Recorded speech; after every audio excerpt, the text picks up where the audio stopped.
we can start now. Okay. Okay. Hi, everyone. Welcome to APSC Cloud Forum of Cardiovascular Disease Series. Today we have program of Paradigm Shift in Contemporary Atrial Fibrillation Management in 2022. Next slide, please. Yes, we all know the atrial fibrillation is not only a simple arrhythmia, but also a risk marker of underlying cardiovascular disease and adverse cardiovascular events. So early detection and early rhythm control are becoming the two main foundations in the paradigm shift AF management. So in this symposium, we will think deep into the core question in the new therapy strategy, including the role of mobile smartphone for AF detection, the re-embracing of rhythm control strategy in AF management, and the prevailing of rhythm control strategy in half breath or half path, and the prevailing of reliable cryo ablation of circumferential PV isolation in atrial fibrillation interventional therapy. And the final, the pitfall of left atrial appendage occluder for thromboembolic prevention in OAC refractory or OAC denial AF patients. So I am Dr. Ming-Shien from Chang'an Memorial Hospital, Taoyuan, Taiwan, the chairperson of this forum, and my co-chairman is, next slide, Dr. Miyako Igarashi from University of Tsukuba, Ibaraki, Japan. So let's going to start this program. So before that, I will read the disclaimer. The content of this webinar is copyrighted by the APSC and should not be distributed without the prior permission of the APSC. The views and opinions expressed in the webinar are those of the faculty members and do not necessarily represent those of the APSC. And regarding the housekeeping, the live streaming content of this webinar will be made available via APSC Cloud, APSC Facebook, and the YouTube page.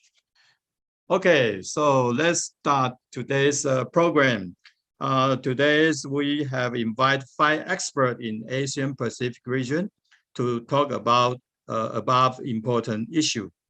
The first speaker is Dr. Francis Lim from Brunei, Cardiac Center at the Raya Isteri Pengiram Anaka Salera Hospital. Dr. Lim will talk about the smartphone detection of atrial fibrillation could be a risk marker of adverse CV event, true or false. Let's welcome Dr. Lim. Dr. Lim, please. Hello and good afternoon, everyone. Thank you very much. I'm Francis from Brunei, so just bear with me while I share my screen.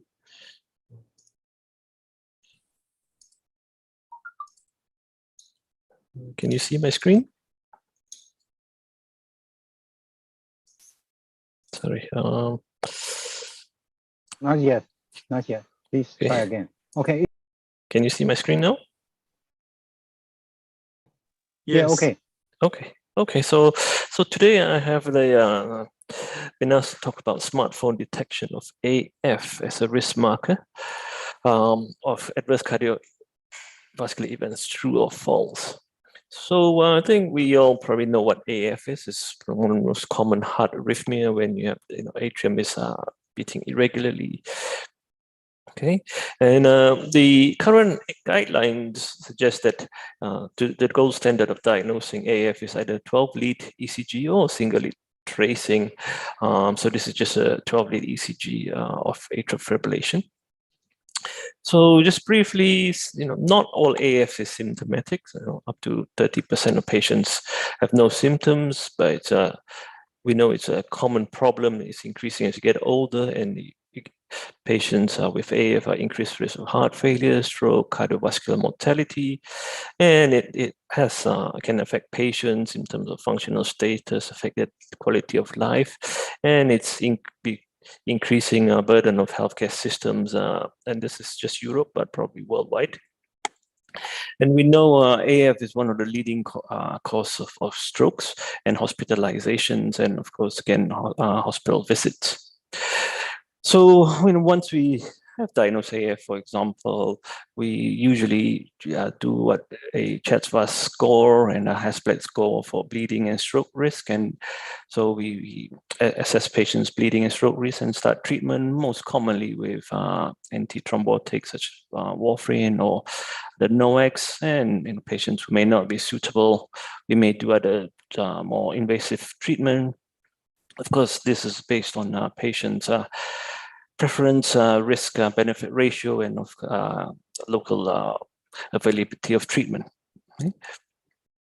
So those are sort of patients we've diagnosed with atrial fibrillation. Usually, when they go to hospital or clinics, when we see them. But what about the patients who are probably asymptomatic, or if we know up to 30% of patients are asymptomatic. So, people have been looked into. This is a paper in Circulation. So we can do opportunistic screening. So anyone who comes to hospital, usually older patients with risk factors, we check their heartbeat, feel their pulse, maybe listen to their heart sounds, and maybe do a ECG. Or we can do some systematic screening. So we invite everyone sort of higher risk, for example, age 65 in this example, and just check everyone. Or what I'll be focusing on is more the consumer-driven. So, so younger patients who have access to what commonly a lot of people now have smartphones, smart watches, where anyone can check their heart rate and even heart rhythm. And of course, we have continuous recordings, which are more invasive, perhaps with implantable cardiac monitors and patches, which we can monitor. So there is a trade-off between, increased intensity of the screening, which we can increase AF yield and stroke risk, versus shorter periods of checking, but slowly. We get lower AF yield and perhaps bigger stroke risk, but we also have to think of our patient's risk and how intense we want to do the screening. So just focusing on the more consumer-driven monitoring, we have the ECG-based handheld devices. We have ECG or PPG photoplasmography-based smartwatches or bands, or smartphones, PPG-based. So this is one of the ECG-based monitors. So this is the Alive Core. So you need an external machine where you put your fingerprint, your fingers on it, and it connects to your smartphone, and you can get even up to a 6-lead ECG monitoring, but you have to buy the machine. And smartwatches, which some people use. But most commonly, I think a lot of people now have smartphones, which uses something called a PPG. So you use your light source and camera, and the machine will show your smartphones will show something like, and whether it feels your pulse is regular or irregular, for example. Okay, and then based on that, we can perhaps suggest the patient has atrial fibrillation, for example.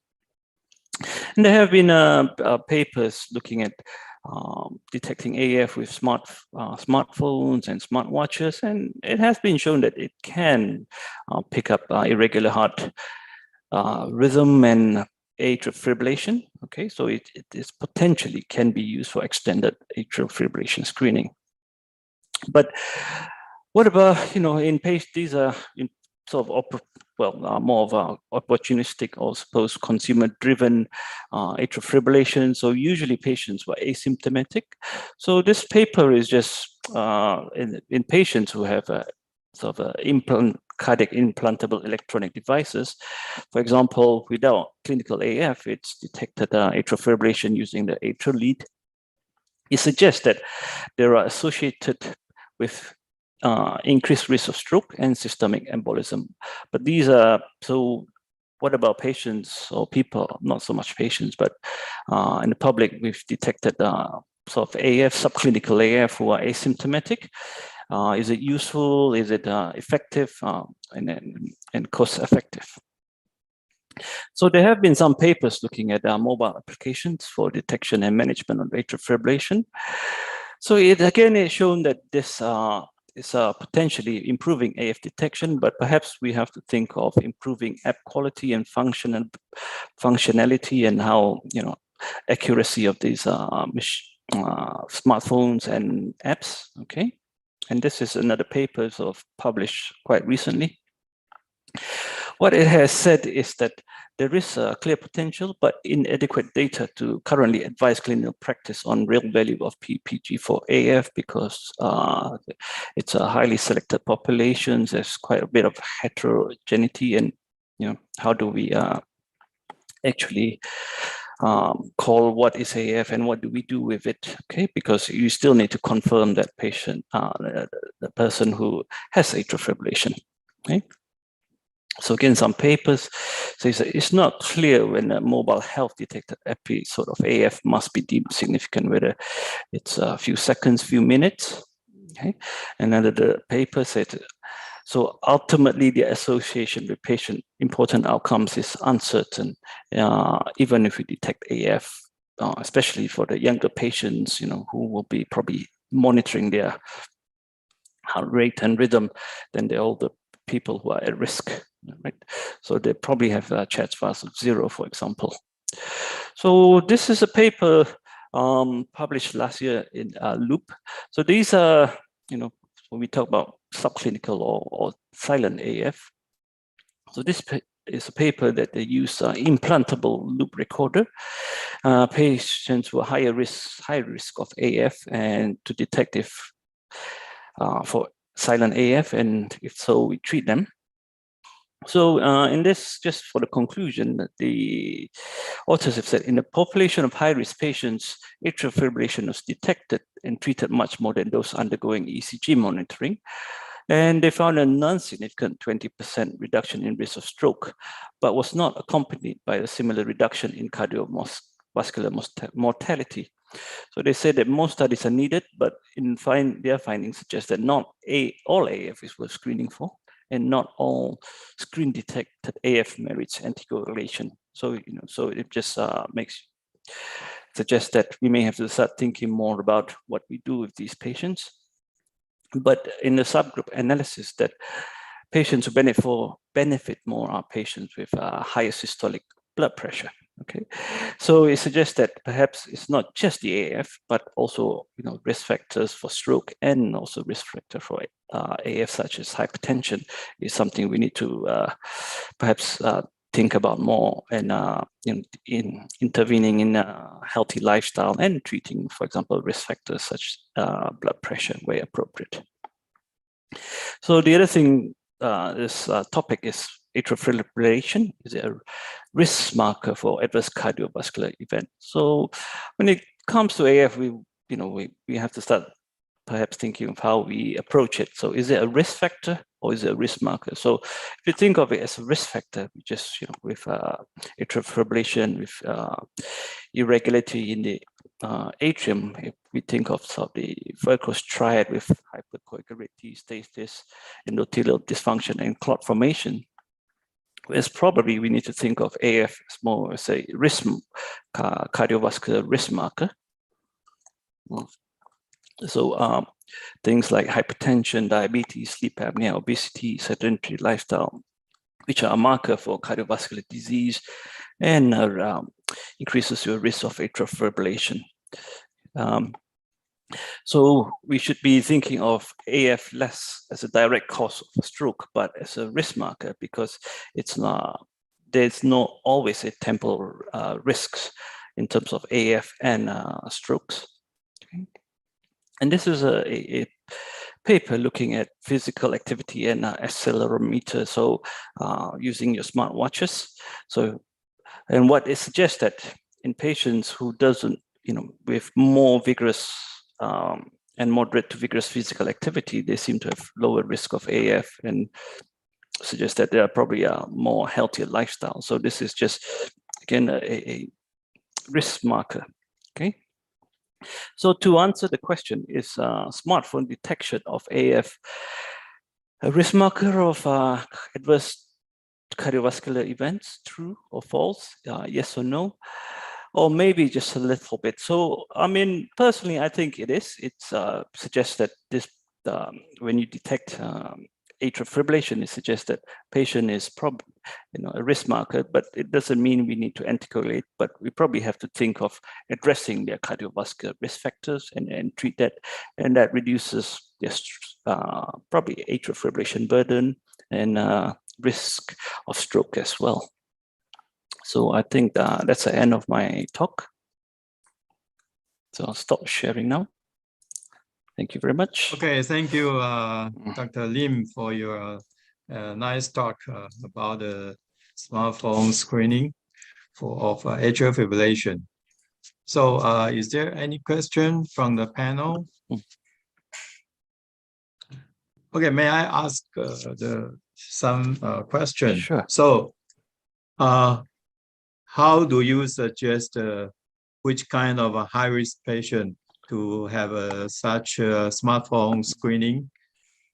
Yes, and I think the second question is which kind of screening modality is better, such as ECG-based or PPG-based or camera-based?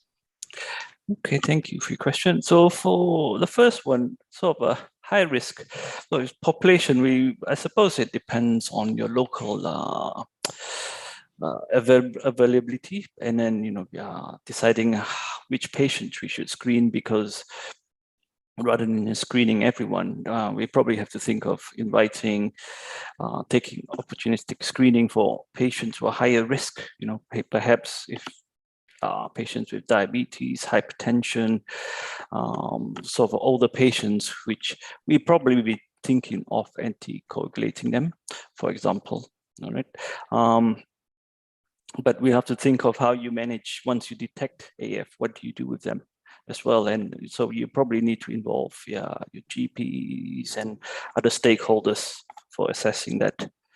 And then in terms of which is the better one, I think probably if you ECG and smartphone, you'll have to buy one. So perhaps something like just a normal ECG smartphone, which a lot of people have access to, just with a PPG, I think, which I think uses your camera and light is probably the simplest, and which most people will be more familiar with. Yes. So do you have any experience of your patient? They will show the smartphone or smartwatch detection of atrial fibrillation in your clinic, and so how do you suggest them the following treatment or suggestion, or how do they reduce their risk? Okay, thank you. I personally have not come across anyone come to me with AF yet. They do come to me with other, arrhythmias and tachycardias.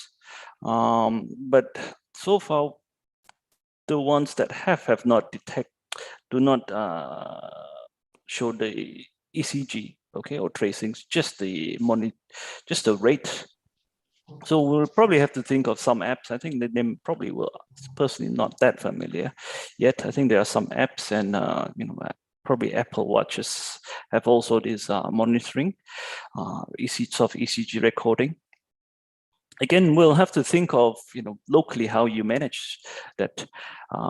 Patients, whether you come and do ECG, and if they detect some abnormality, whether you have to do prolonged monitoring, etc. So I suppose, again, I would say it all depends locally on how they want to approach it really.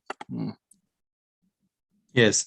And do you suggest to use a screening program in your community, or is that your strategy in your country to screen the high-risk patient in your community healthcare system? Okay, thank you. So at the moment, actually, we have actually tried screen. We a few years ago, of course, pre-COVID, we did a screening where we screened everyone. We sort of went out to the public sort of a weekend where we had an event, a local event, and then the Cardiac Society just set up a booth and anyone could come, partly because in Brunei we have a high-risk population group, even younger patients. We have up to a third of patients diabetes, almost a quarter of patients have, well, probably up to a third of patients have hypertension. So actually we are a high-risk population here. You see, so with diabetes, hypertension, the chance for us is at least 1, so which qualify for some anticoagulation. But in terms of longer term, we think are quite keen on screening for AF, but we haven't kind of decided how we are do it, because we are in discussion with our GPs, because a lot of times when they detect it, they usually go via the GPs. So we'll have to get them on board, and then once a referral pathway, sort of the pathway of once we've detected all these things, and perhaps we have a few of these ECG-based, ECG and mobile phone-based machines, which we are thinking of potentially lending it to communities, and we have a lot of NGOs who are interested. So we are working on that. So at the moment, that's where we're at, though, because again with COVID, a lot of things are kind of on hold. Okay, thank you. So I think maybe that's a trend or a next move for every country or region in the Asia Pacific area can have such kind of program to screening the patient, high-risk patient for atrial fibrillation, so then they can reduce the risk of stroke. So thank you again, Dr. Lim, for your nice talk and discussion. So let's move to the next talk. The next talk will be presented by Dr. Sunu Budhi Raharjo. And Dr. Sunu will talk the reason control strategy prevail rate control in early atrial fibrillation management, true or false. Dr. Sunu is now the chairman of Indonesia Heart Rhythm Society. Let's welcome Dr. Sunu. Dr. Sunu, please. Thank you, Professor Ming, Professor Igarashi, and the organizing committee of this APSC cloud meeting. Could you see my slide, Prof? Yeah, we can see your slide, but in actually it's in presenter mode, not you may sorry. switch. Yeah, please switch. Okay, now you can make a full screen. Okay, wait.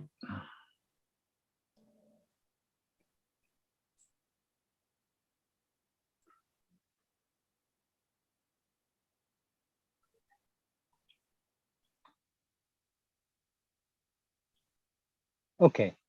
This is full screen or presenter mode? No, still in the presenter mode, which means you need to end the slideshow. No, display setting. Okay.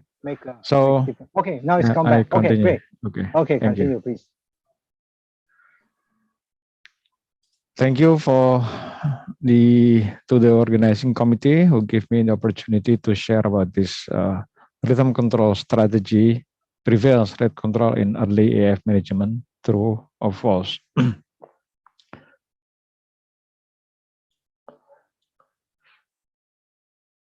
Based on this ASC guideline 20 and 20, once we diagnose AF, as Dr. Lim has mentioned regarding the detection and diagnosis, then we need to characterize the 4S and AF scheme, the stroke risk, symptom severity, and AF burden and substrate severity.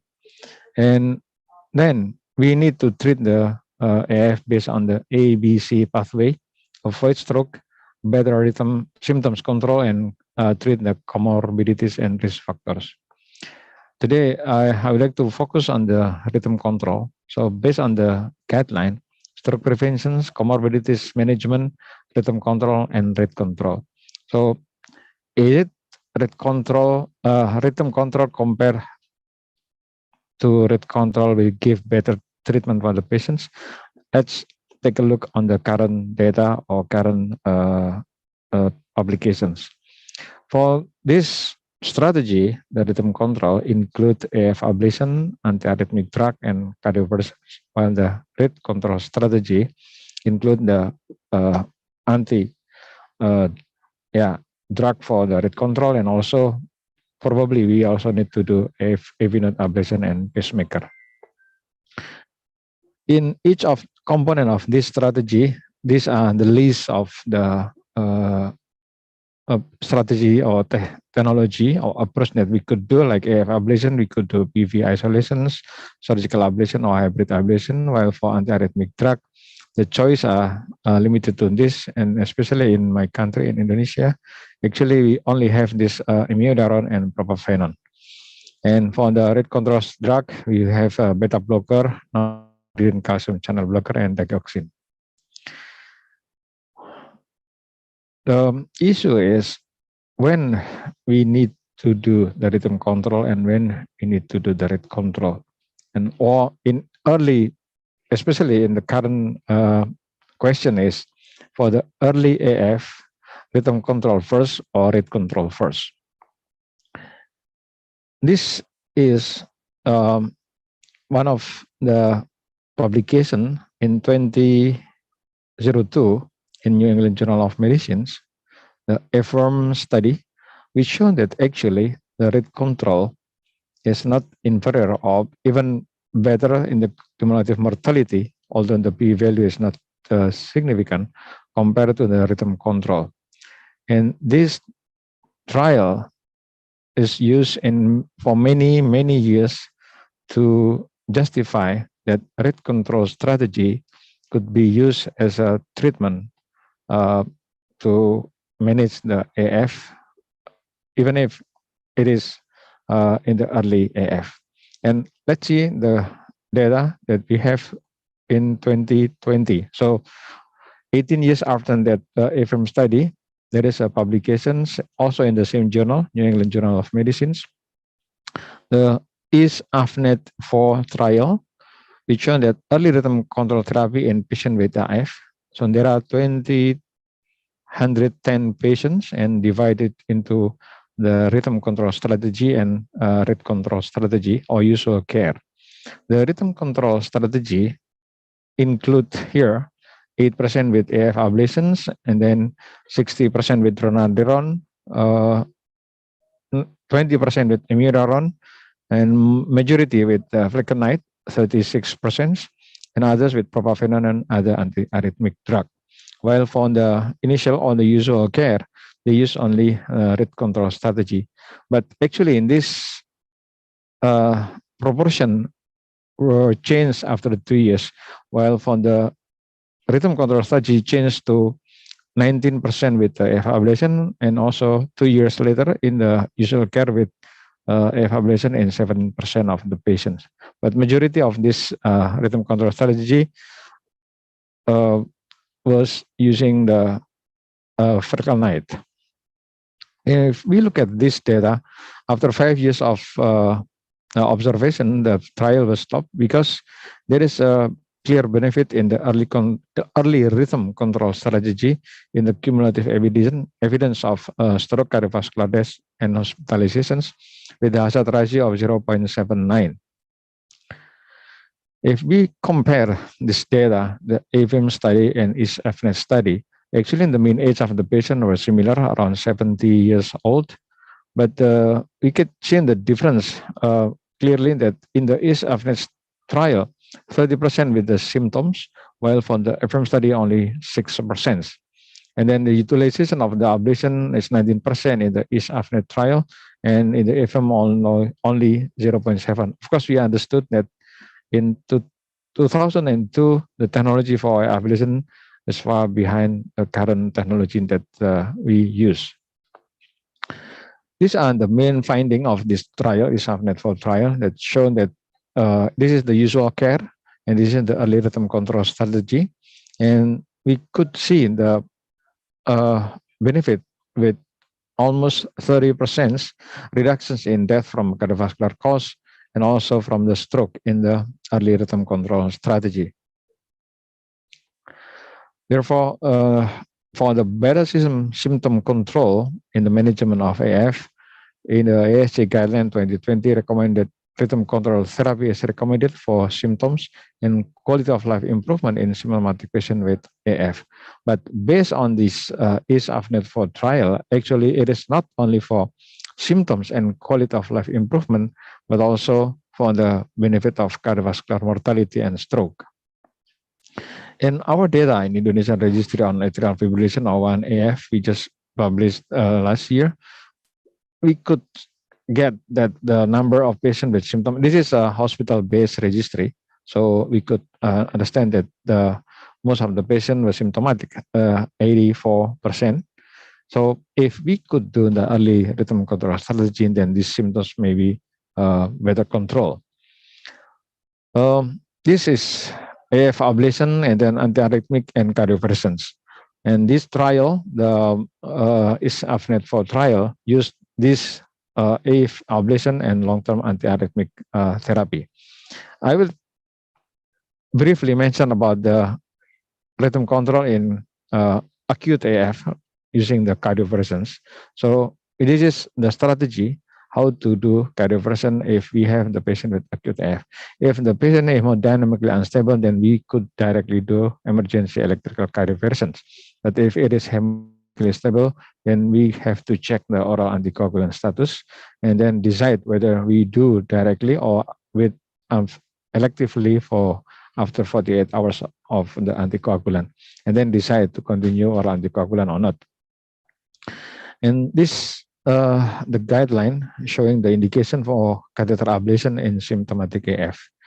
In symptomatic AF, if the status of the AF is paroxysmal AF, first consider the patient choice using the antiarrhythmic drug, and then fail, remain symptomatic or remain recurrent the AF, then will be in the class 1 indications.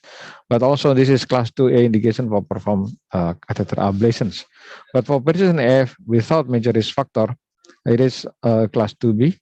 While for the paroxysmal AF with heart failure, I think the next speaker will talk about this, it is class 1 indications.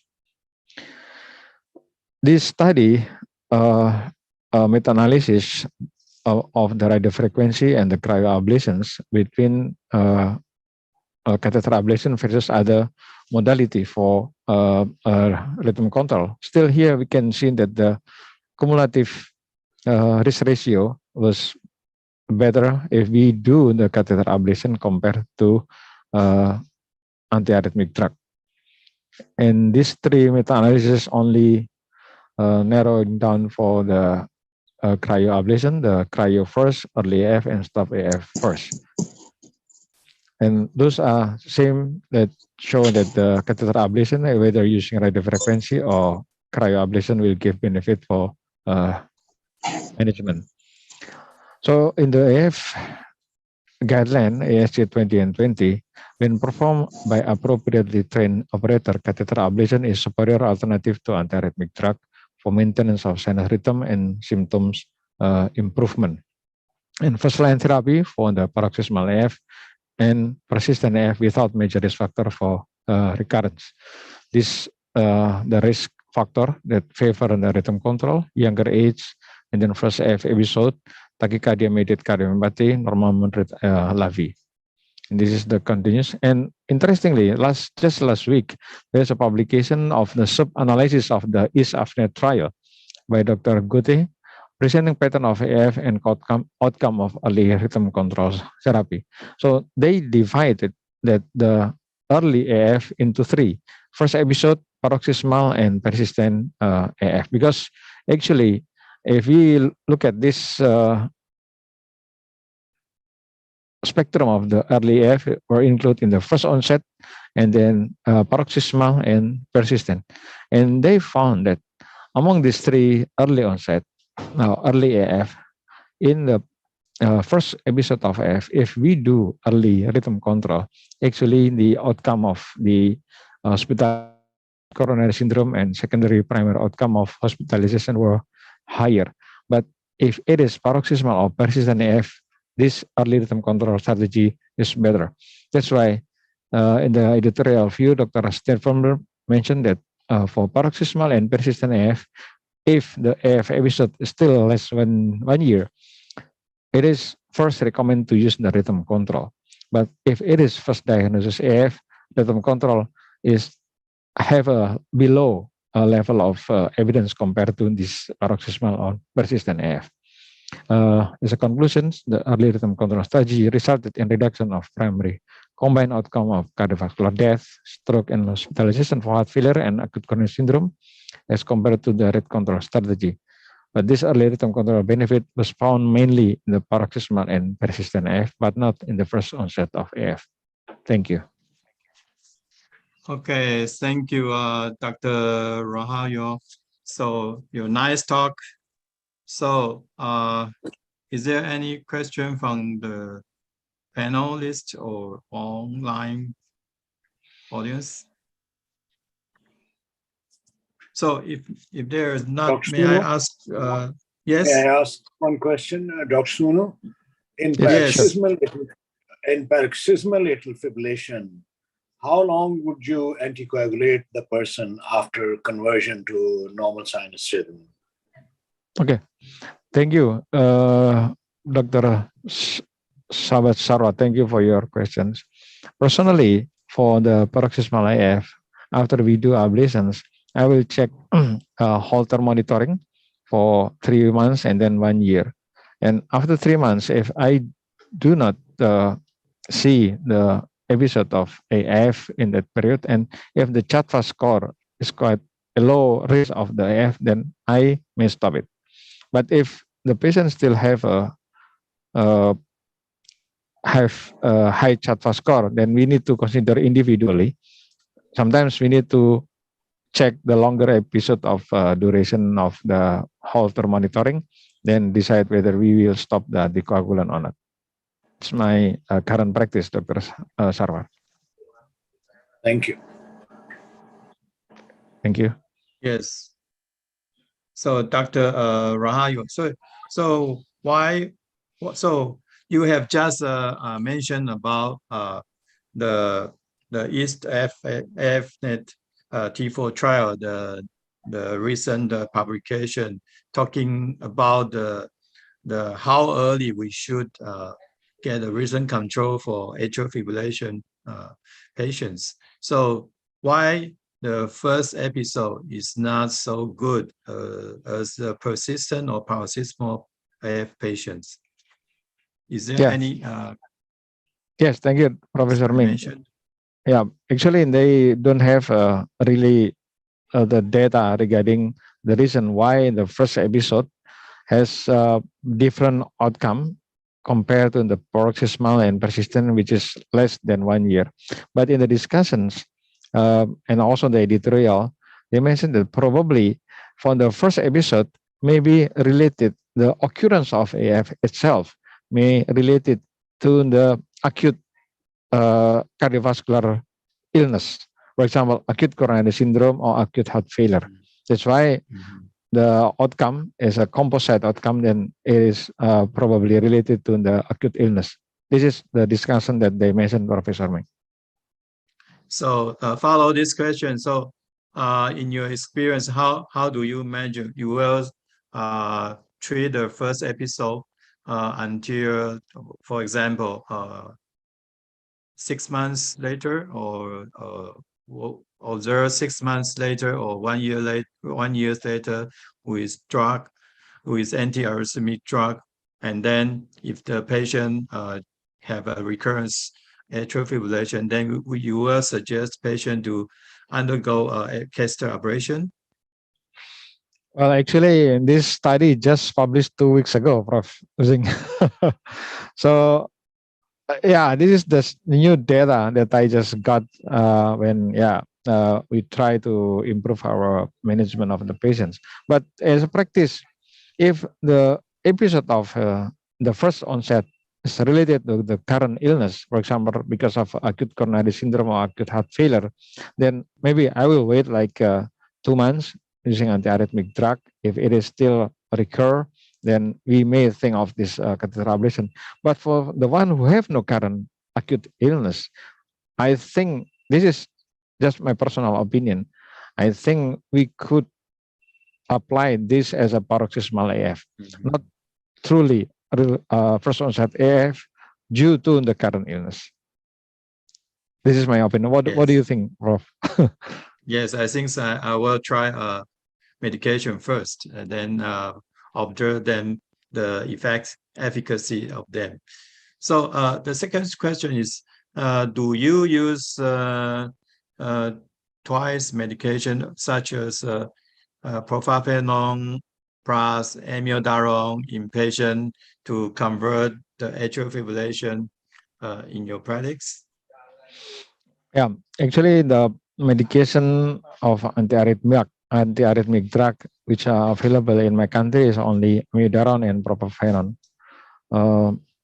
My current practice is usually first I try the first using the ritmonorm or propafenone, but if the patient is still symptomatic, then I will combine also with the amiodarone, but not directly combine. Yes. So if there is no more further question, I'll thank Dr. Raharjo again. Thank you very much for your presentation and answer. Thank you. Thank you. Okay. Thank you. So let's move to the third talk. The third talk will be presented by Dr. Toshiya Kojima from Japan.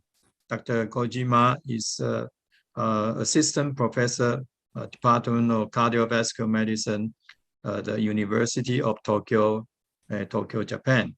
So Dr. Kojima will talk the reason control strategy prevails rate control in half rev or half PEF with atrial fibrillation. True or false?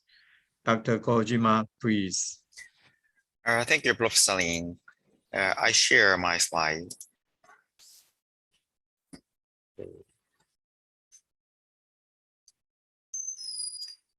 Yes, yes. I'm proud of this opportunity and appreciate to the president and the chairperson of APSC. I'd like to make presentation and discuss about atrial fibrillation and heart failure, or especially HFrEF and HFpEF.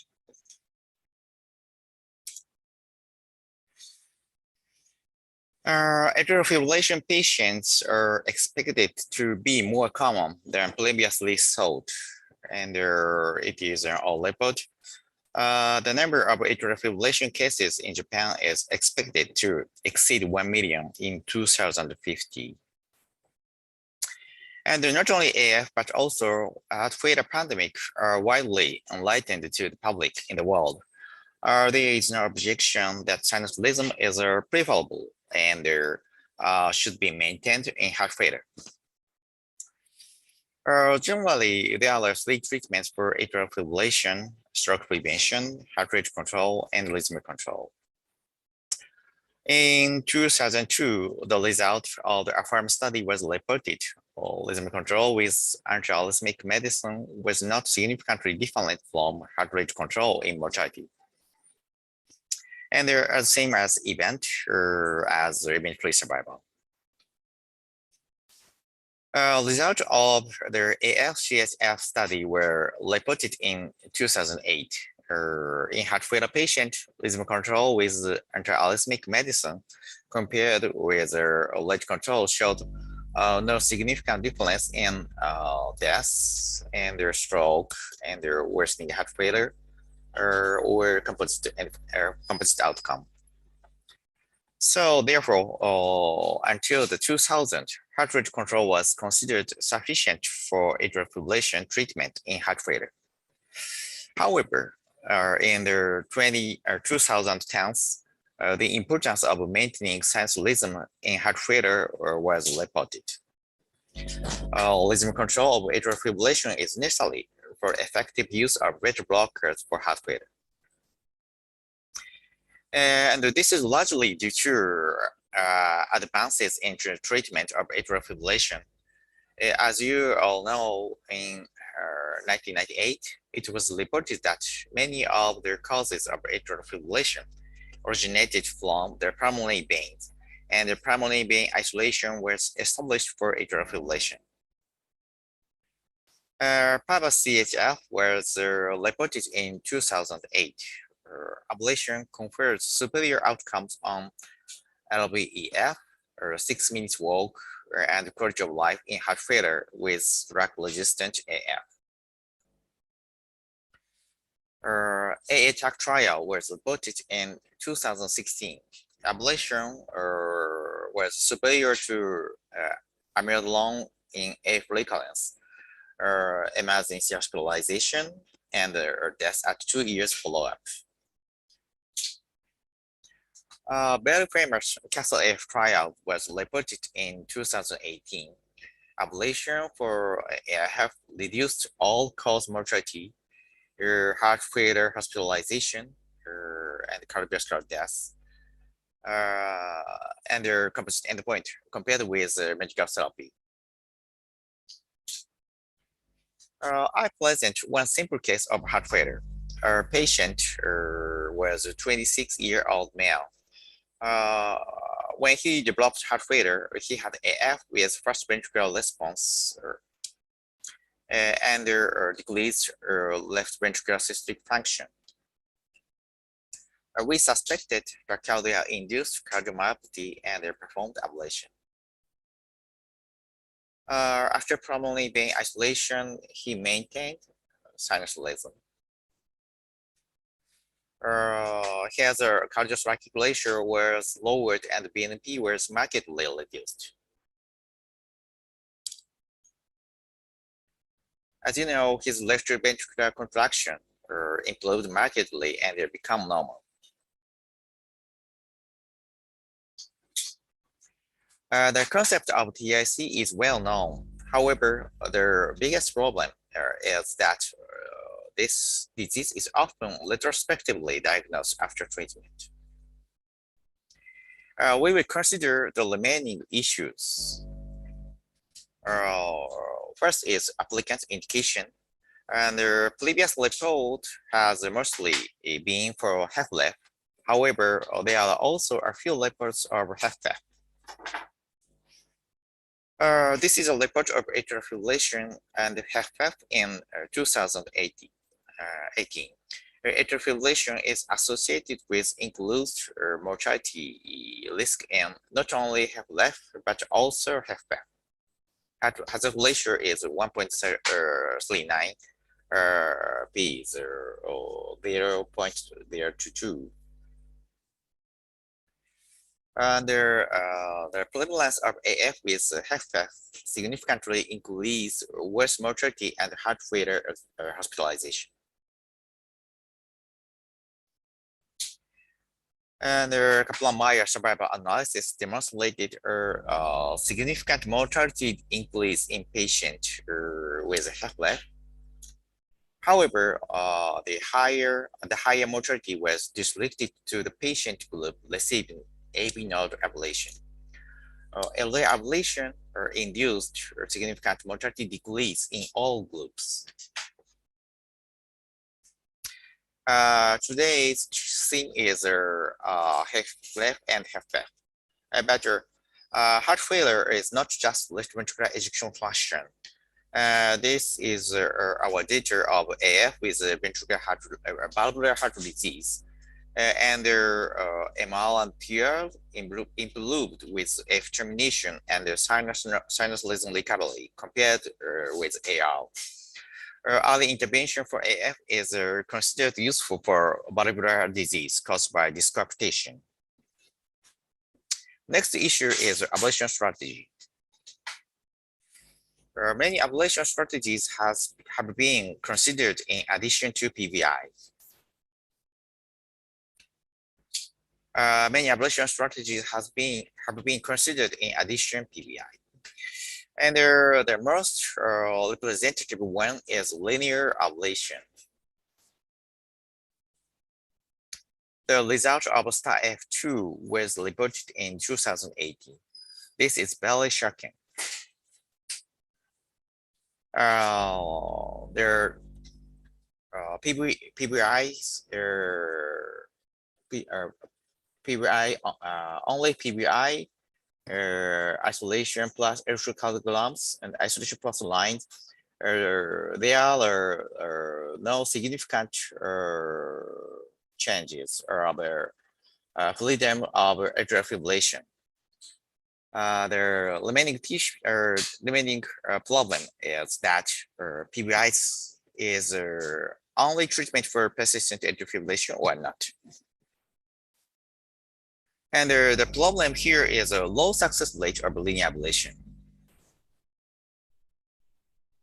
Ablation strategies for persistent and longer-lasting atrial fibrillation remain chaotic. Add-on therapy to pulmonary vein isolation is a tailor-made stage for atrial fibrillation at this time.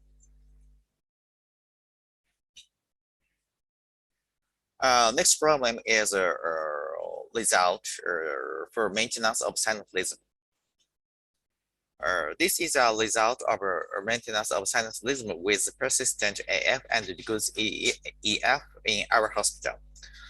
Improvement in left ventricular function is observed, but maintenance of sinus lesion is an issue.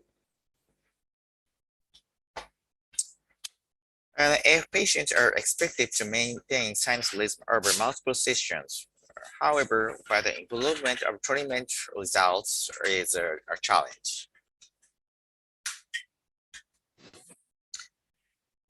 This is I would like to present case 2. He is a 35-year-old male, and he had shortness of breath on exertion and reduced LVEF, and he was diagnosed with DCM. After that, he had second-degree AB block and implanted CLD. After that, we ablated for persistent AF. We performed simple Pvr isolation. Pvr isolation was performed, but sinus lesion could not be maintained, and F leaked early. Cardiac overload due to ablation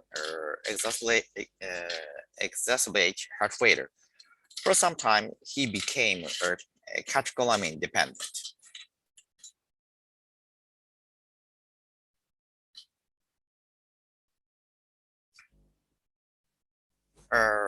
Immediately after ablation, not only invasive burden of treatment, but also heart rate drop and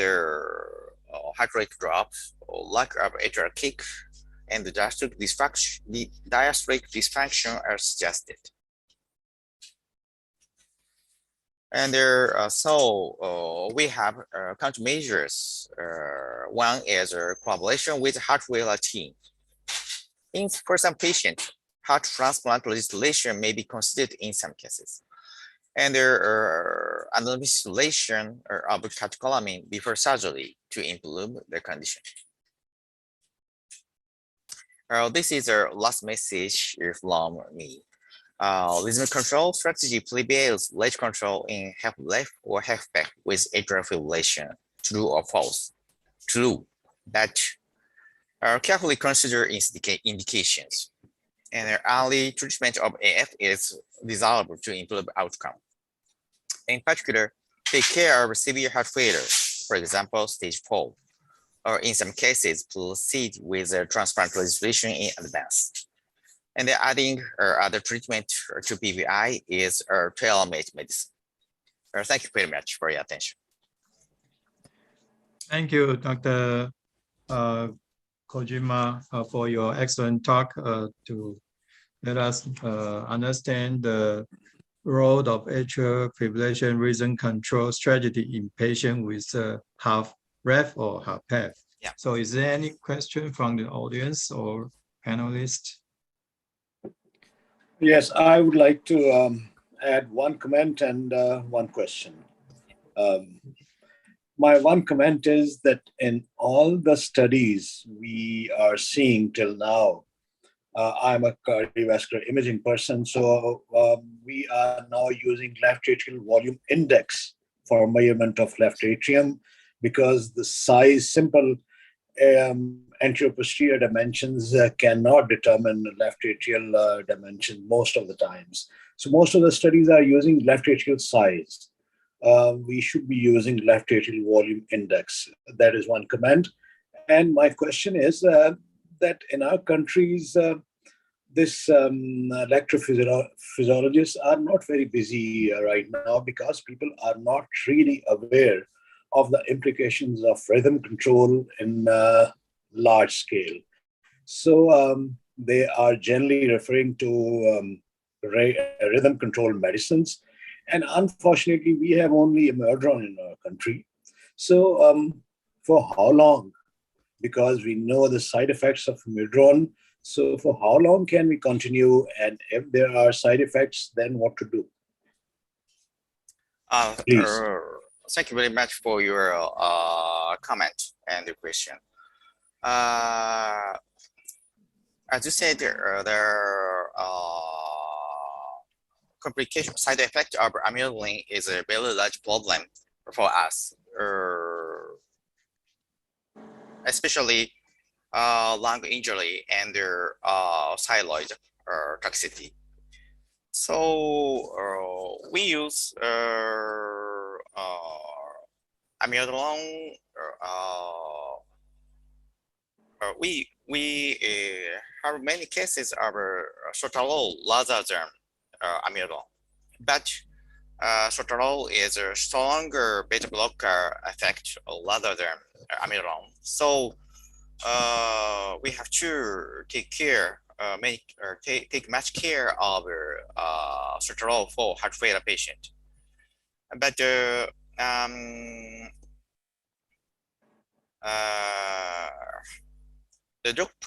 expert doctor of heart failure prefer to increase beta blocker, carvedilol or bisoprolol. So we use antiarrhythmic medicine to maintain sinus rhythm at the arm or Pvr isolation. Better if we keep sinus rhythm, we prefer to decrease antiarrhythmic medicine. Okay. Yes, Dr. Kojima. So how do you, what is your experience in doing the catheter ablation for the patient with half ref?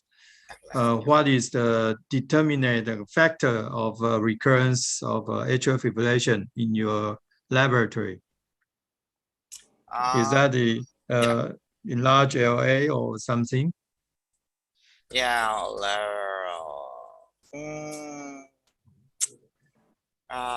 of course, large area size is the limitation for indication of PVI, but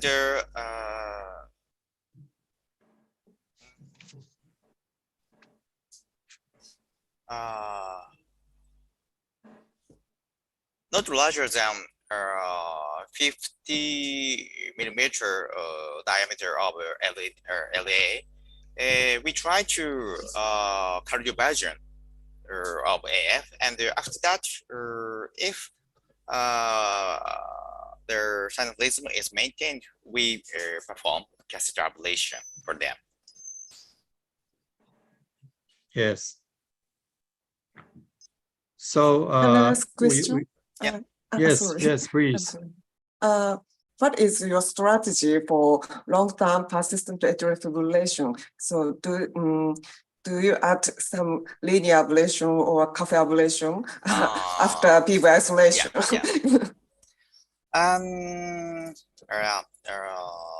This is a big problem for electrophysiologists, and and previously we perform Pvr isolation plus linear ablation, sometimes Brooks isolation of posterior wall of LA.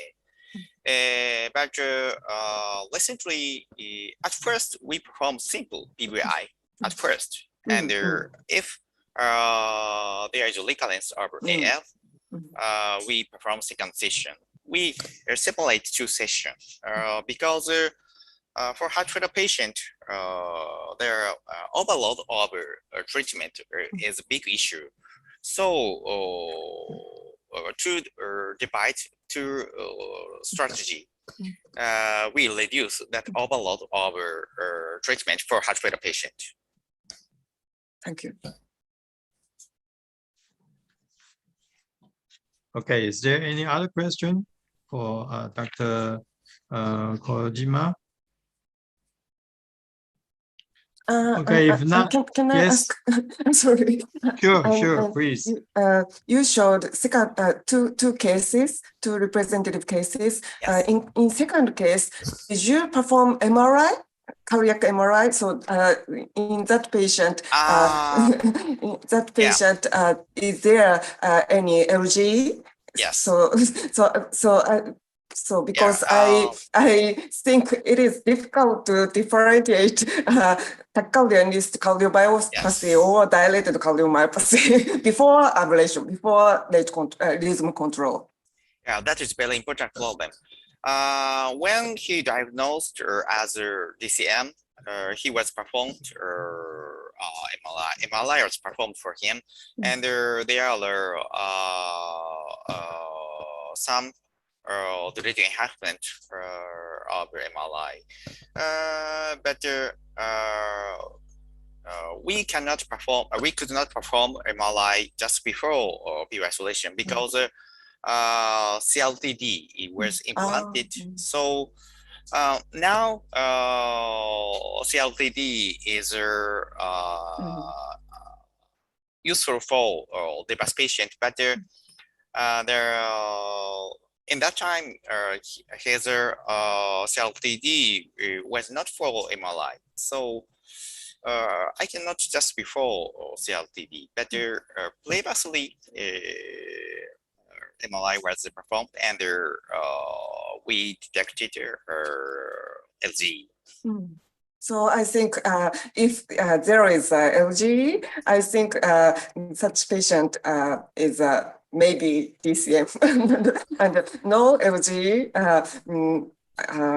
heart function may improve after rhythm control. I thought so. Yeah, thank you very much.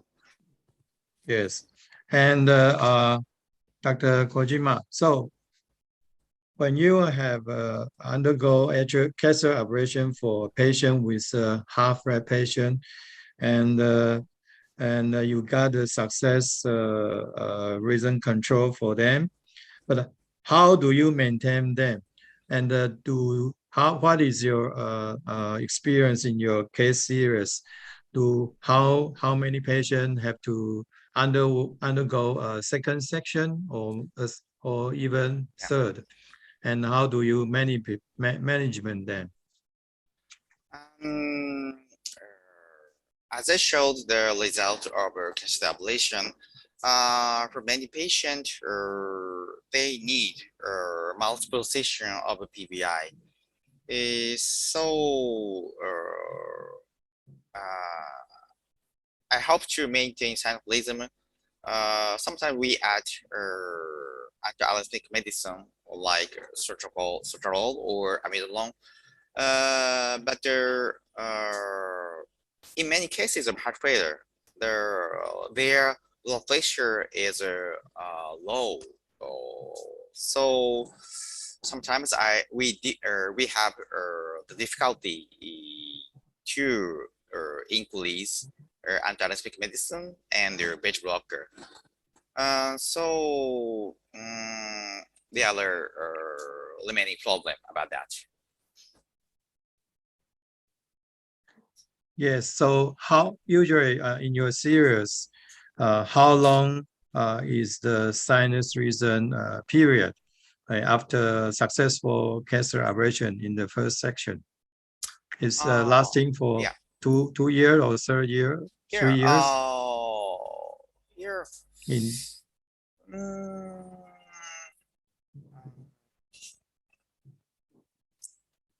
I check the many patients in outpatient clinic, and many patients keep sinus rhythm after 1 or 2 years, and it is difficulty to keep and maintain sinus rhythm is early period, and after the recovery of heart failure, it is easy to maintain sinus rhythm rather than early stage. So it is a problem that we keep sinus rhythm just after treatment of AF with PVI. Yes. Okay, thank you. So thanks, Dr. Toshiya Kojima again for your excellent talk and discussion. So let's move to the fourth talk. So I will invite Dr. Miyako Igarashi to chair the last two talks. Dr. Igarashi, please. Thank you, Dr. Mann. I will chair the last two papers. The next speaker is Dr. Il-Yong from Korea. The title is Cryoballoon Catheter Ablation Prevails Radiofrequency Catheter Ablation in Atrial Fibrillation Interventional Therapy, True or False? Dr. O, please. Okay, can you hear my speak? Yes. Okay. Okay, let me share my slide.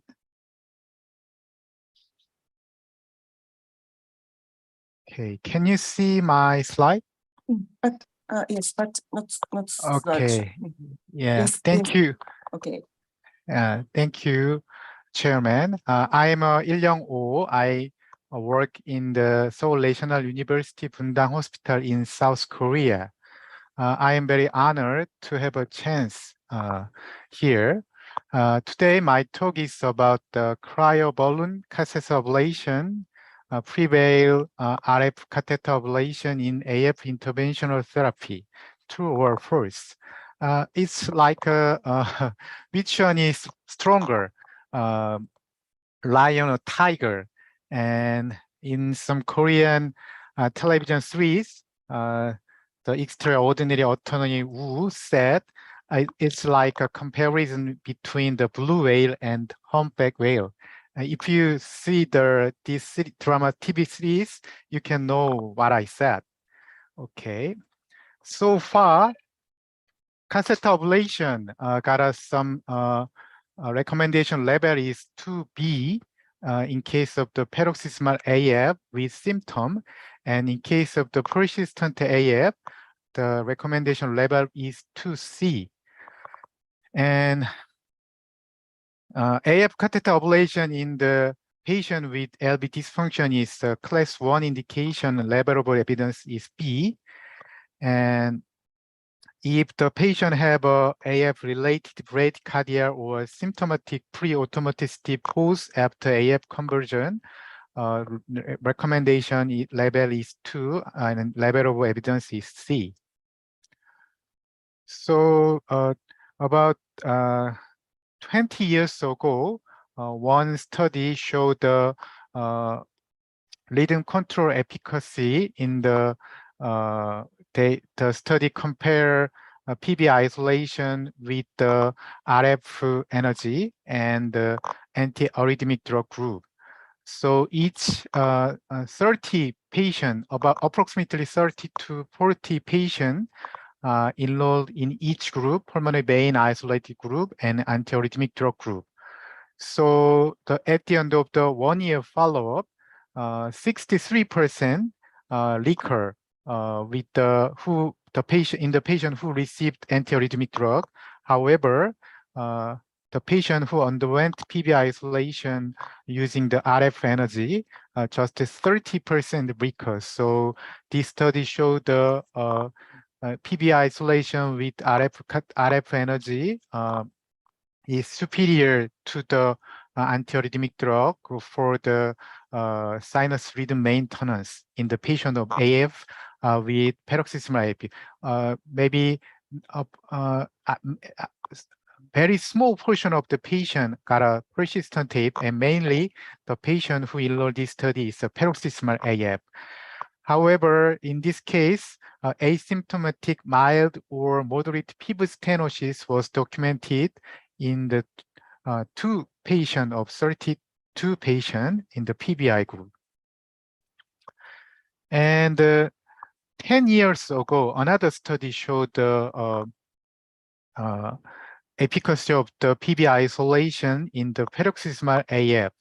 More patients enrolled compared with the previous study of approximately 150 patients enrolled in each group, ablation group and drug therapy group. The mean age is 56, more older than the previous study. However, there was no significant difference between the ablation and drug therapy group before 12 months. However, after 12 months, the burden of AF significantly lower in the ablation group. The p-value is the 0.007 is with the significant statistical significance. The ablation group is better than the antiarrhythmic drug. However, in the ablation group, there is 1 death and the 3 cases of cardiac tamponade. 1 year ago, 2 papers published in the NEJM, 2 papers also evaluate the efficacy of the cryoballoon ablation compared with the antiarrhythmic drug. So in this case, the mean age of the patient was about 60, so more older than the previous study. So ablation group efficacy is the 74 and drug therapy efficacy is 45. And just the 2 primary safety endpoint events occurred in the ablation group. So less complication, but similar, the high efficacy, similar with the RF catheter ablation. And next study, also published in the NEJM 2021. This study, the mean age of this study is the 57 or 59. And at 1 year, arrhythmia recur in the just 43% in the ablation group and approximately 70% recur in antiarrhythmic drug. And the serious adverse event occurred in 5 patients, 3.2% who underwent ablation, and 6 patients, 4.0% who received antiarrhythmic drugs. So the serious adverse event rate is similar in both groups. So indirectly, I compare the RF energy, the study which was using the evaluate the RF catheter ablation, and another study which evaluate the cryoballoon ablation. So Mantra PAF, as I said, which was published in 2012, and another study, Early AF, which was published in 2021. The mean age of the patient similar, about 56 in RF study and about 57 in cryoballoon study, and similar hypertension in incidence and the LA size also similar in both study. So Mantra PAF, as I said, before 12 months, this study did not show the superiority of the RF population compared with the antiarrhythmic drug. However, after at the 2 year, the ablation with RF is superior than the antiarrhythmic drug. And cryoballoon, in case of the cryoballoon study, they showed just after 4 months, the superiority of the cryoballoon ablation showing this study. And the adverse event, 1 death and 3 tamponade occurred in ablation group. However, RF ablation group. However, in cryoballoon ablation group, there is no death and there is no tamponade. So when I compare this study, cryoballoon ablation got a more similar efficacy with the RF study, RF energy. However, the less complication compared with the RF ablation. And another comparison between the RAPT2 and STOP-AF trial. In cryoablation study, more older patient enrolled to the cryoballoon ablation study. LA diameter similar, but slightly smaller in the cryoablation study, and the hypertension incidence is 42, and more hypertension patient enrolled in the cryoballoon ablation study. The recurrence rate is 72 antiarrhythmic drug and 54 in ablation group, and similar result. So this comparison showed that the similar efficacy between RF and cryoballoon ablation. However, the complication, especially in case of tamponade, more tamponade occurred in the study using the RF energy. Just 1 case in the cryoballoon ablation case. So less tampon occurred in cryoballoon ablation than the RF ablation. And another study direct compare the cryoballoon ablation and the RF ablation. So the mean age of this study is 60, and the same profile between 2 groups, and the similar efficacy between 2 group, RF group and cryoballoon group, about 35% occurred AF recur in the patient. However, in case of the complication, especially tamponade, as I said, more tampon occurred in RF group compared with the cryoballoon ablation group. In case of the cryoballoon ablation group, 2 deaths, but the deaths were not related to the treatment or device. So 1 death of unknown cause, another death is associated with sepsis. So definitely the less tampon occurred in the cryoballoon ablation technique more than the RF ablation technique. And another subgroup analysis, a patient, 374 subjects in the cryoballoon group and 376 subjects in the RF group were evaluated in the modified ITT cohort. After index ablation, repeat ablation and direct current cardioversion and all-cause rehospitalization and cardiovascular hospitalization, the more safe in cryoballoon ablation group compared with the RF group. So main primary endpoint similar, but in ITT analysis, cryoballoon is superior than the RF ablation in case of the repeat ablation and direct current cardioversion and all-cause rehospitalization and cardiovascular rehospitalization. So there is some complication in cryoballoon ablation. So there is no fraying nerve injury in case of the RF ablation, but some report about 8% of the fraying nerve paralysis. However, usually this fraying nerve paralysis is recovered after 1 or 2 years. So fraying nerve paralysis, it doesn't matter usually. And in our data, some myocardial damage after ablation. So troponin I, 1 day after cryoballoon ablation, usually 8.4 nanogram per milliliter, but usually it doesn't matter.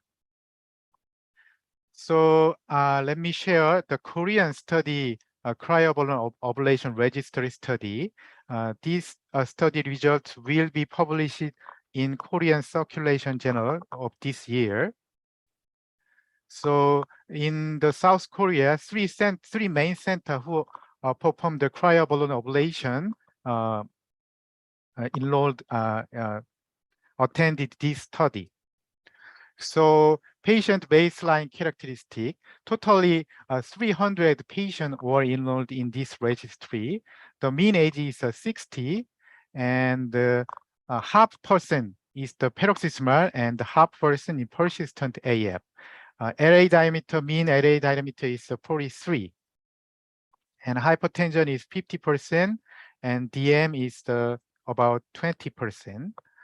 So procedural characteristic, total lab occupancy time is 114 minutes, and total procedure time is 76. Usually, in case of the RF study, about 120 hours usually take, but in case of the cryoballoon, more shorter time was needed. So a number of patients with AF, A-flutter, A recurrence rate is at the 12 months of recur rate is 30%, similar with the other RF catheter-based study. And the safety event, there is no pericardial tampon and pericardial effusion, and just 3 cases of fraying nerve injury, and no serious adverse event reported in this Korean registry. And AF recurrence rate similar with the RF result, RF-based catheter ablation result, and another study result was similar with that. And this is today's my schedule. So before this talk, I finished the morning process, 1 PSVT case and 2 cryoballoon ablation case. So it usually take 1 hour. So my procedure, today's procedure started at 9 a.m. But before my talk, I finished my cryoballoon ablation procedure. And after this talk, I will perform a RF case. This case is a recur case. So in my lab, usually the patient who underwent first ablation, I usually recommend cryoballoon ablation. And then if the patient recur, in that case, I perform a RF ablation with 3D mapping system. And another point, region formation with cryodermal ablation. This study was published last year in JACC. So this study showed the greater quality of life improvement in cryoballoon ablation and reduced recurrence of atrial tachyarrhythmia and similar rate of the adverse event. But in case of the tamponade, cryoballoon is superior than the RF ablation and reduced healthcare utilization and reduced hospitalization. So cryothermal energy offers several advantages when compared with RF energy, including freeze-mediated catheter adhesion, which facilitated catheter stability in challenging regions such as the ridge between the left atrial appendage and PB, and well-demarcated homogeneous region that is thought to be more durable and less arrhythmogenic than the indistinct region associated with RF ablation. And third, minimal endocardial surface disruption, which is less thrombogenic than the lesion produced with RF energy, and preservation of the ultrastructure tissue integrity, which may lead to reduce the risk of complications such as cardiac perforation and exposure injury, pulmonary valve stenosis. So I will share my two cases, which cases combined with another procedure. So the first case, cryoballoon ablation plus a CRT implantation, and another case, cryoballoon ablation plus LA appendage occluder case. So the male patient 63, heart failure with atrial fibrillation, and LV end-diastole is 56 millimeter and ejection fraction 19%. ECG showed the atrial fibrillation with the left bundle branch block. So 9 months optimal medical therapy. However, AFib continue and the left bundle branch block still continue. So this cardioversion performed. So the sinus rhythm the AF terminated and sinus rhythm are observed. However, AF recur with the amiodarone treatment. So I will perform I perform a cryoballoon ablation plus CRTD because of the patient got a heart failure and left bundle branch block. So at first perform a cryoballoon ablation and then perform a CRT implantation. So after CRT ablation plus CRT implantation, QRS is decreased and the sinus rhythm maintained. And 9 months later, amiodarone off 8 months later of the procedure, sinus rhythm maintained and QRS also decreased. So the chest pace change before the CRT treatment and after CRT, 11 months after CRT, cardiomegaly decrease. So an echocardiography showed the ejection fraction improved after CRT plus cryoballoon ablation. So cryoballoon, in case of the cryoballoon ablation, it takes a shorter time compared with the RF ablation. So very useful for the combined procedure.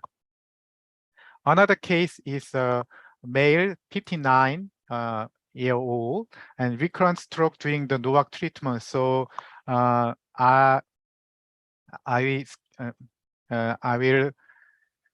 cryoballoon ablation for the persistent AF followed by left atrial appendage. So at first cryoballoon ablation performed, and then LA appendage occluder implantation was done. So before cryoballoon ablation, I usually perform some simulation with the 3D printed left atrium. So this is a summary slide. Compared to RF ablation, cryoballoon has the following characteristic: similar AF reading control and a shorter procedure time and fewer complications, especially lower incidence of the pericardial effusion, and easier to combine with other procedures such as left atrial appendage occluder and CRTD procedure.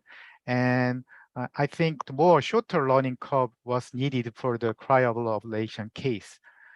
Thank you for your attention. Thank you, Dr. O. Nice presentation. Is there any question or comment from the panelists or audience?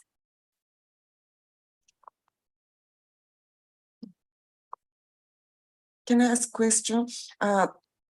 In your country's survey, 40% of the patient didn't receive CT, cardiac CT or MRI before ablation. So how do you decide the indication of the cryoballoon ablation? Yeah, there is some technical issues, so I didn't hear your first part of the question. So could you again? So in your country's survey of cryoballoon ablation, 40 patients didn't receive CT, cardiac CT or MRI before ablation. Did you hear?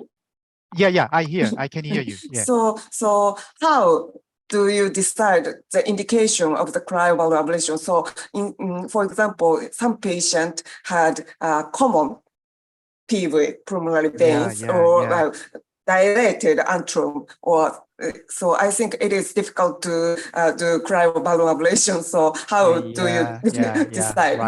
Right. Thank you for your good question. In case of the common left ostium, and if the patient got some huge pulmonary vein ostium, there is some technical issue of the cryoballoon ablation case, but it can be overcome with the experience.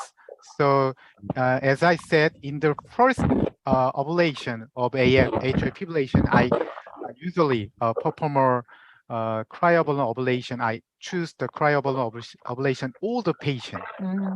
Yeah. So yeah. Is it? I think it is difficult to big PV. Right. In that case, the segmental ablation using the cryoballoon is first time anterior loop, and the second time inferior and the posterior wall. So maybe with the there is some needs skill, but maybe 10 or 20 case, if you experience 10 or 20 case, you can perform a segmental ablation in the huge PV or common ostium.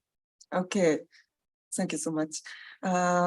Any other question from the panelists or audience?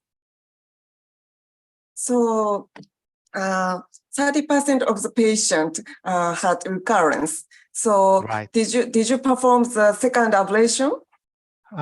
Usually, but it depends on the patient characteristic. If I think in the case, if patient got a long history of the atrial fibrillation, sometime I didn't perform a ablation. But if the patient, a younger patient and the shorter time, in that case, I perform a second ablation. In that case, I use the RF energy technique. I ask that because I would like to know the reason of the cause of the recurrence. So people, how many cases, how many percent of people reconnection after PV isolation? Yeah, in the first period of the cryoballoon ablation, the reconnection of PVI in case the left superior pulmonary vein, if the patient very high angle, in that case, the ridge area, it is very difficult to touch the edge area using the cryoballoon. So the first reason, and the second reason is the right middle pulmonary vein. In the first period of my cryoablation, I didn't perform a middle pulmonary vein isolation, but after I experienced many recurrence cases in the right middle pulmonary vein, I usually perform a right middle pulmonary vein. If the patient got a right middle branch, in the case, I usually perform a right middle pulmonary vein isolation. Actually, I agree with you. Right middle vein is bad. Any other question? Okay. Do you have any comment, Dr. Wen, Professor Wen? No? Thank you. Thank you so much. Next presentation. So thank you, Dr. Also, I will move next case, next paper. So next speaker is Dr. Mann Chandavimol from Thailand. So the title is Pvr Device Leak is Achilles tendon of LAAO therapy for thromboembolic risk prevention in drug refractory atrial fibrillation, true or false? So Dr. Chandavimol, please. Hello, you can hear me and see my slides? Yes. Okay, hello. Yes, so yes, my name is Mann Chandavimol from Ramatipati Hospital, Mahidol University, Thailand. My assigned topics today is to be regarding the Pvr device leak, is Achilles tendon of LAO therapy for thromboembolic risk prevention. This is my disclosure. So just to put on the background of the data on the LAO and stroke prevention, you all probably know this. This is a 5 years outcome from Prevail and Protect AF trials, which randomize patients to Watchman device and vitamin K antagonists. And this pool data show that Watchman is had preferred in or favors in terms of non-procedural related major bleeding, reduced hemorrhagic stroke, quite equivalent in terms of all stroke, and kind of on the edge of inferior to warfarin in terms of ischemic, but it wasn't past the line of unity. And since then, there's a few other ways of occluded the left atrial appendage. This is one of the important study, which is a surgical LA occlusion during cardiac surgery. So the patient whom underwent cardiac surgery underwent LA occlusion versus non-LA occlusion, and with a follow-up of 72 months, LA occlusion has shown to reduce the risk of stroke or systemic embolization significantly. On top of that, we have moved from vitamin K antagonists to DOACs in the current practice more and more. This is the data comparing LA occlusion to DOACs. It's 3 trials of plaque 17 and 2 other trials with the pool data of 1,360 patients. With a 98.8% implanted success rate. We found that when compare LA occlusion, which all these 3 trials is a combined Watchman and amulet device, show that the risk of ischemic stroke or thromboembolism was no change, but had significant reduction in ISTH major bleeding, and no different in death or cause mortality. So no compromise in efficacy, but reduced risk of bleeding. Nonetheless, the most recent American guideline in 2019, the use of LA occlusion for stroke prevention is still class 2B with level of evidence B then.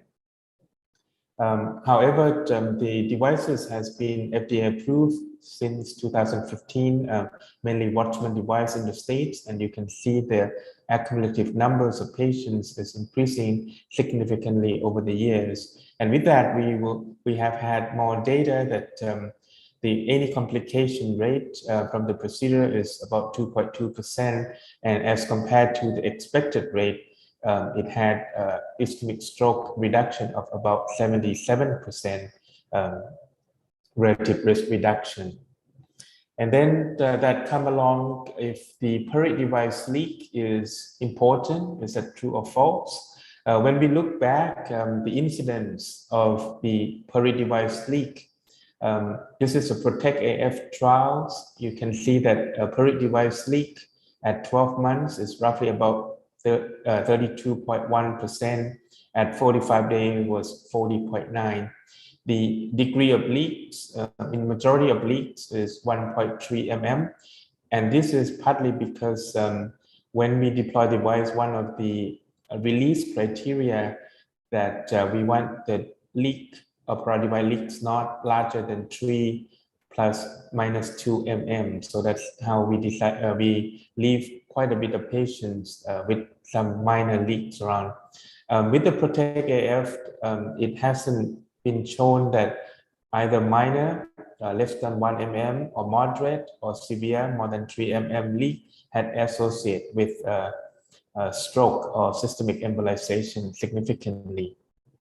However, there could be an outlier when you look at the Protect AF in terms of the use of warfarin. If the patient will continue on warfarin or discontinue, there's a significant higher proportion of patients who had continued on warfarin if there's any flow, residual flow, as compared to if you have no flow, there's more tendency to stop warfarin, and that could affect the results of no difference in stroke or embolization when you look at the leak. And again, with the NCDR LA registry in the US, with a lot of patients, this is 51,000 patients from 2016 to December 2019, show that the small leak in this has been shown of 0.5 mm of about 25%, no leak at all about 75%, and more than 5 mm leak is less than 1%. So this group of patients, 25%, has shown to have a modest higher incidence of thromboembolic or bleeding events, whereas large leak is not. And I guess that's the same reason as mentioned before, that this patient had high proportion that they will be maintained on anticoagulant. So this raises the concerns or the topics of interest today, whether this minor leak 0 to 5 that has been the leak that we had been accepted as a good result, is that good enough? When we look at another devices, that's the Watchman mainly. There's another amulet device from Abbott. It had a different design in that they have a lobe and a disc. So the mechanism of closing the appendage and the landing zone is a little different. With this prospective registry, about 1,000 patients found that any leak is roughly about 12.5%, which is significant according to this registry, lower than the Watchman registries or trials.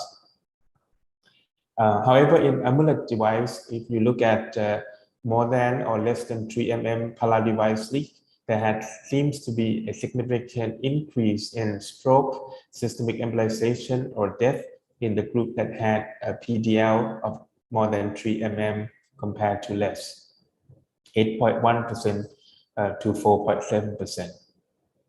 Another devices in the region is the Lambre device. There's a trials comparing Lambre to amulet and Watchman, and the residual, according to this trial, more than 3 mm has no zero in all devices. Surgical LA occlusion is not necessarily always successful, depends on type of closure.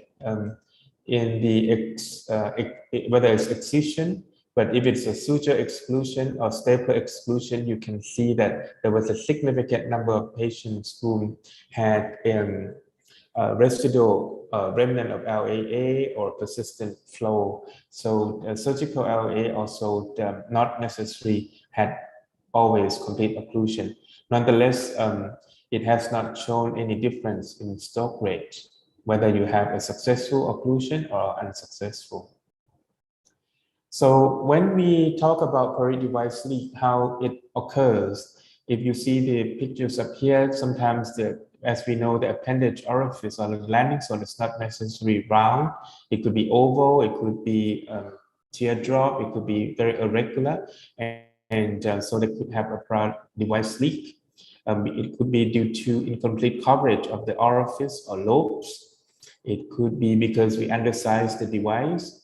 It could be because of the device was off axis during deployment. It could be the incomplete endotherization of the device or late migration of the device or suture knot.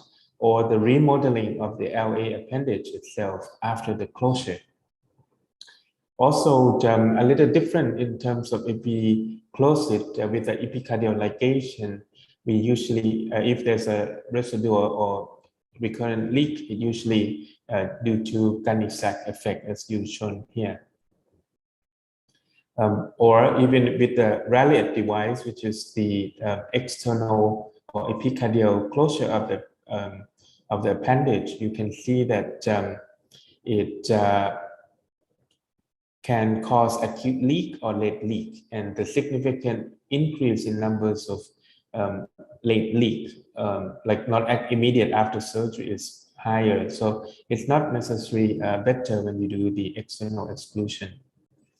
And by theory, what's the effect of incomplete closure?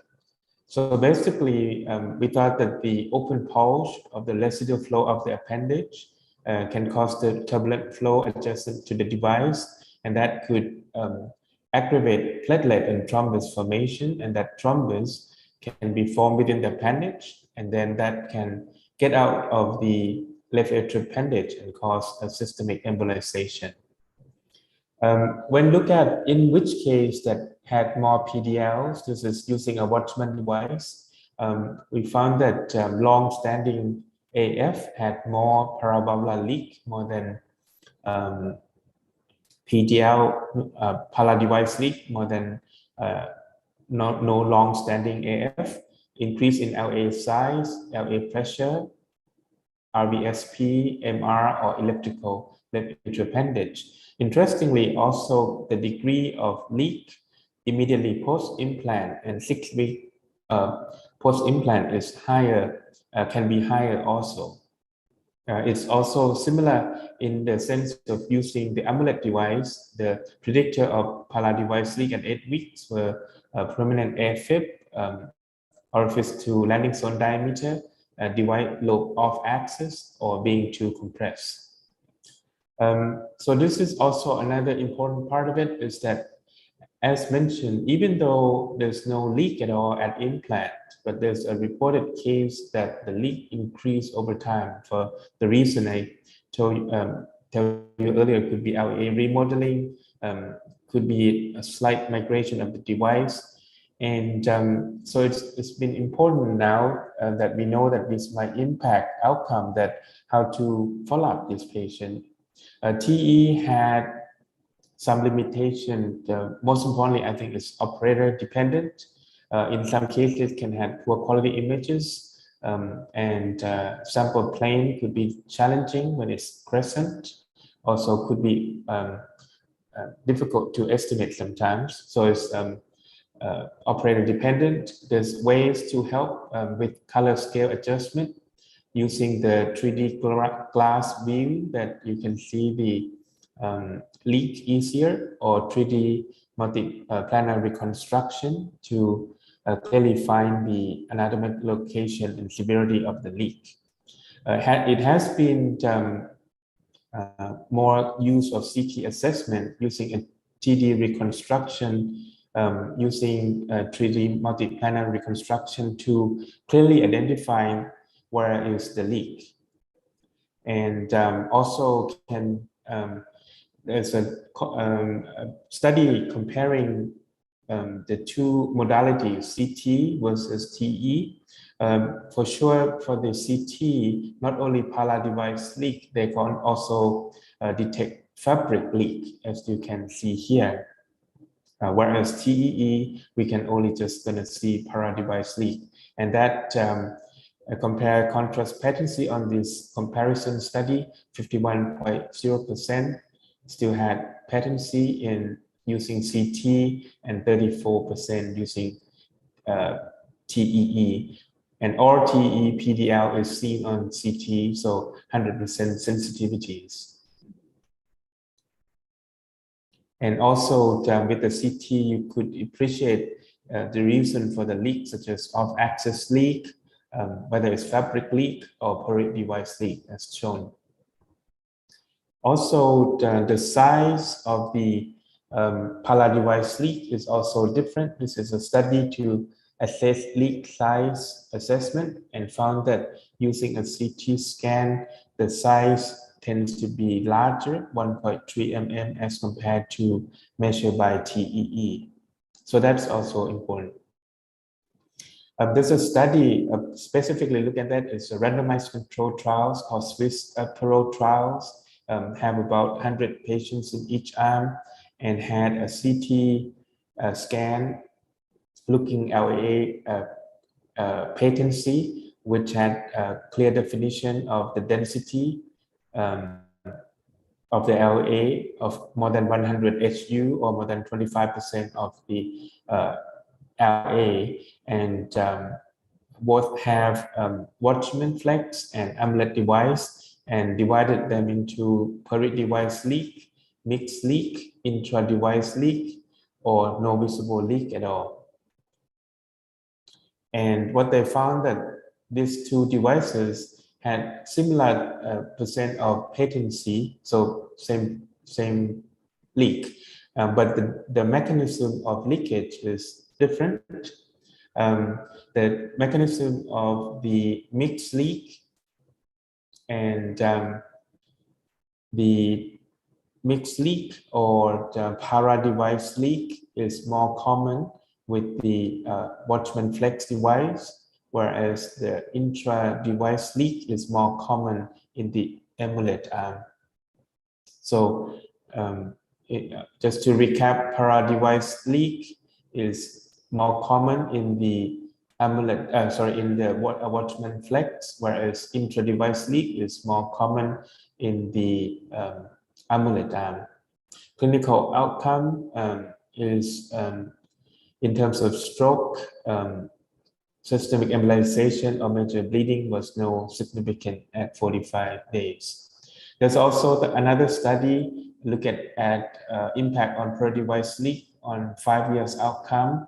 And as mentioned, initially we thought that less than 5 mm leak is acceptable, but this study showed that want to assess if that minor leak, like this case, that we tend to be quite happy just to leave with that impact on long-term outcome.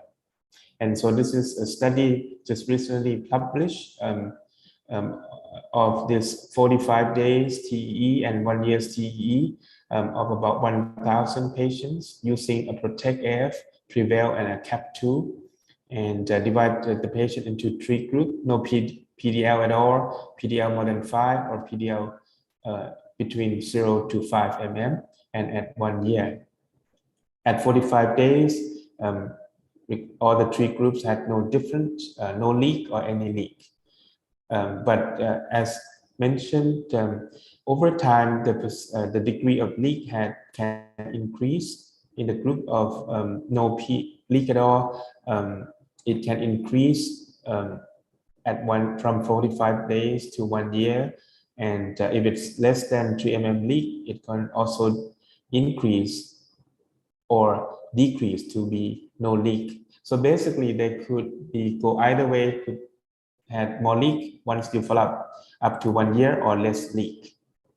And that the study found that at 1 year, if you have any leak, it had been associated with increased risk of stroke or systemic embolization, 5-year rate of 5.9% compared to 5.1%, and that's a significant p-value. However, there was no significant in all-cause death. So I think that's giving the evidence that in general we would accept minor leak, but now more evidence has shown that perhaps we have to do better at closing the appendage. When it happened, what to do? There's no randomized data, but this is how people had proposed. One, if we can close it, this is all the devices we can consider: plug device, coil device, or ADO2, or different kind of plug. This study by Silman showed that it really depends on the size of the PDL. If it's 4 mm, the coil may be better. If it's 5, endovascular plug. And if it's bigger, 14 plus on average, you can consider another left atrial appendage occluder. So this is the diagram. If you had small PDL, you may not need it, but if you had bigger one between 3 and or bigger, you can do coils or plugs, or if you have very big, you can have another closure device. So I think in terms of management of Pvr leak, there's no universal agreement that was proposed that if you leak more than 5, you probably should close it. Now, perhaps more than 3, you should consider closing it as well. Large uncovered proximal lobe can be closed, or if you have a leak with thromboembolic events, this might be the conditions that you would consider closing. So I just want to conclude that per device leak is not uncommon, regardless of type and devices of closure, and can occur later after closure. Clinical significance with the new evidence suggests increased thromboembolic event, even with a smaller leak, less than 5 mm. CTA might be the better or more sensitive way to detecting the leak as compared to TEE. And when it happens, I think if it's a large leak, it's probably reasonable to close it, but small, and depends on the device to use, depend on the size and anatomy. Thank you. Thank you for the nice presentation. Is there any question or comment from the panelists or audience?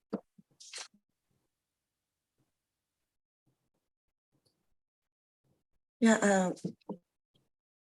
Actually, to be honest, I don't do this procedure by myself, so I could not follow. I could not follow why the leakage increase after occlusion after. Oh, that was, I think there was a little bit new data. Normally, once we close it, before we release the device, we will make sure that the leak is acceptable. Two concepts is that normally we accept minor leaks because we believe that over time it will close by itself. And usually that happens when we follow up TE at 45 days. But the new data suggests that the leak can also increase, even though the initial perfect deployment, no leak at all, it can happen afterwards.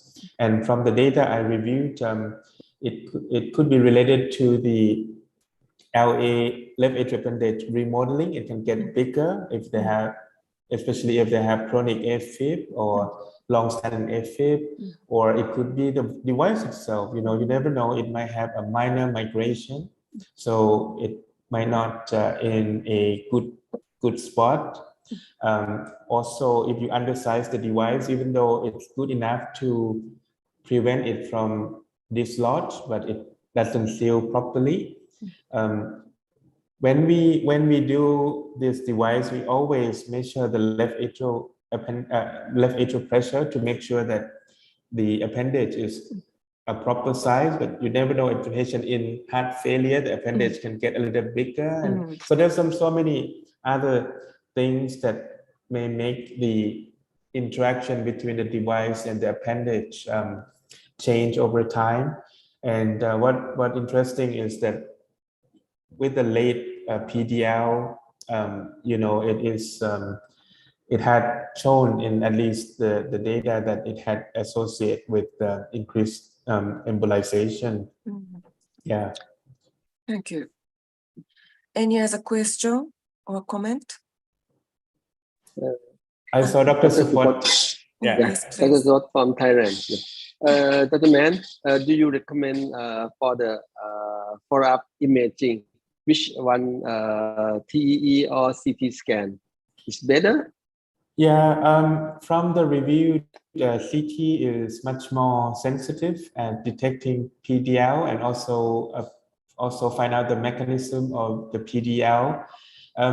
I think I haven't been followed up regularly. In my practice, especially if we have patient in registry or trials, we had TE at 45 days to see if the PDL is gone, and then I don't really do it again unless the patient had a stroke, in which we will do a TE looking for more or less a device clot or thrombose on the device or the leak. But now I think with this new data, it make me wonder that maybe we should do a surveillance CT at 1 year and see if that's if there's any leak at all in probably in most cases. I think the problem is when we use the CT scan, maybe it's too sensitive.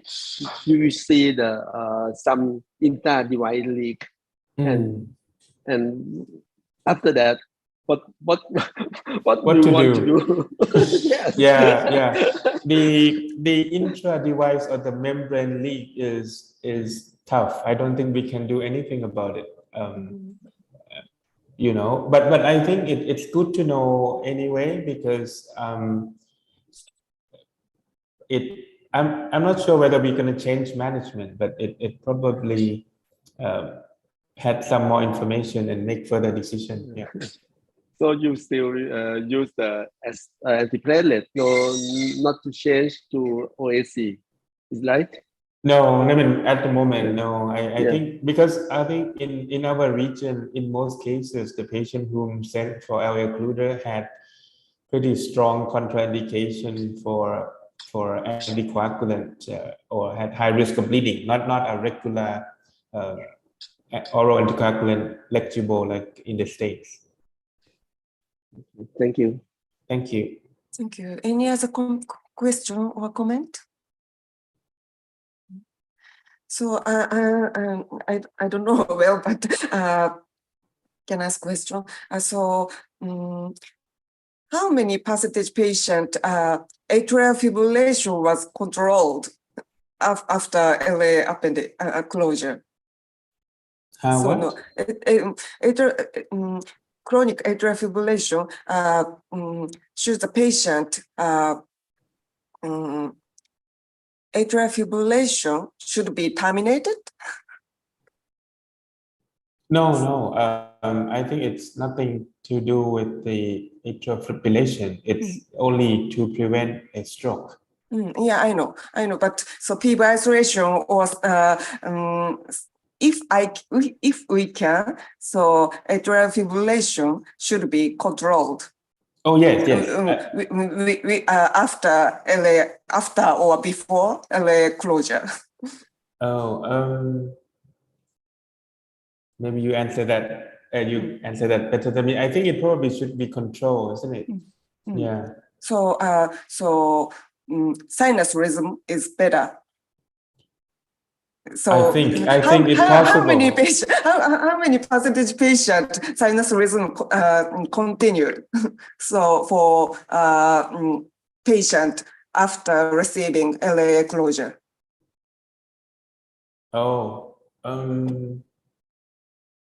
I Sorry. don't have our own data. Yeah, no, that's a good question. You mean that if we can control the if we control the AFib better, maybe we'll have a better result after LA occlusion too. That's a good thought. I'm not sure we have a data on it. But logically that is a good idea, I think. Yeah. Yeah. I'm not sure other expert had other opinion. Okay. Any other question or comment? So I think it's better to do IF ablation and put the device in. Yes, of course, but of course, in some case, it is difficult to continue the complete complete sinus rhythm. Some patients have recurrence, and of course, as you say, chronic atrial fibrillation patient remodeling become bad, so leakage may occur. So I thought so. Yeah. But it is getting more difficult, I think, and complicated than we initially thought. Initially, we thought we close it properly and maybe happy, but perhaps there's something more to it. I think that's a good point. Yeah, I got your point now, and I definitely agree with that. Yeah. Yeah, sorry, thank you so much. And any other question or comment? Do you have any comment, Professor Wen? Yeah. Okay, so it is a little bit early, but now we will close this session. Thank you for wonderful presentation and discussion. So I hope we will meet together after COVID-19 pandemic. So thank you so much. Thank you all. Thank you all the Thank you speakers. for your contribution. Bye. Thank you. Thank Bye-bye. you. Bye-bye. Thank you. Bye.